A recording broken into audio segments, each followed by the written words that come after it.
সুন্দর জায়গা। এটা কোথায় জানেন? Magic paradise. আপনারা আসবেন দেখবেন, ঠিক আছে। আমরা ভিতরের দিকে চলে যাচ্ছি। ঢুকে বললাম বাগানের ভিতরে। বাগানটা দুর্দান্ত ছিল, খুবই। এই যে বাগানের ভিতরে ফুল, খুবই ভালো লাগতেছে। দেখুন আপনারা, আমি নিজেকে আর ধরে রাখতে পারতেছি না, খুবই ভালো লাগতেছে। খুব সুন্দর, অসাধারণ সুন্দর পরিবেশ, মনোরম পরিবেশ। আপনারা অবশ্যই আসবেন একবার হলো ম্যাজিক প্যারাডাইস, ঠিক আছে। তো এখন আমি চলে উঠবো রাইডে। নাগরদোলায় চলে আসছি প্রিয় গাইস। দেখুন আমি কিন্তু এখন অনেক উপরে আছি, ঠিক আছে। এই যে উপর থেকে দেখেন নিচে দেখা যাচ্ছে, ঠিক আছে। এখন আমি অনেক উপরে আছি, এই যে দেখেন। তো আমরা আরেকটি রাইডে উঠতে যাচ্ছি। তো চলুন আমরা আস্তে আস্তে আগাই ওদিকে। রাইডটা কিন্তু খুবই রিস্কি এবং খুবই মজাদার, খুবই ভালো লাগবে আপনাদের আশা করি, ঠিক আছে। তো চলুন আমরা আগে বললাম রাইডে, খুবই আতঙ্কিত রাইড। দেখেন সবাই কিভাবে চিল্লাচ্ছে, সবার চিল্লানি দেখে আমার খুবই মজা লাগছিল, হাসছিলাম খুব।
তো রাইড থেকে নেমে এখন আমরা চলে যাচ্ছি সুইমিং পুলের দিকে।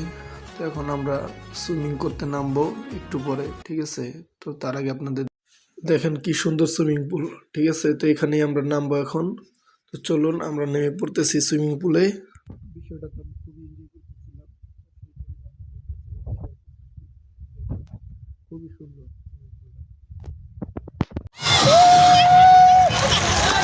Somebody sama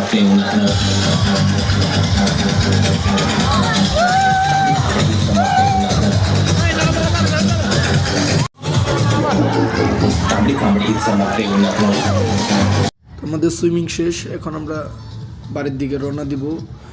তো চলুন আমরা আস্তে আস্তে বের হই, সবার কাছ থেকে বিদায় নেব ইনশাল্লাহ। তো ব্লগটা কেমন হয়েছে অবশ্যই জানাবেন, ঠিক আছে। ভালো লাগলে লাইক কমেন্ট শেয়ার করে দিবেন, আর আমার চ্যানেলটা অবশ্যই সাবস্ক্রাইব করে দিবেন। তো আজকের মতো এই পর্যন্তই। ভালো থাকুন, সুস্থ থাকুন।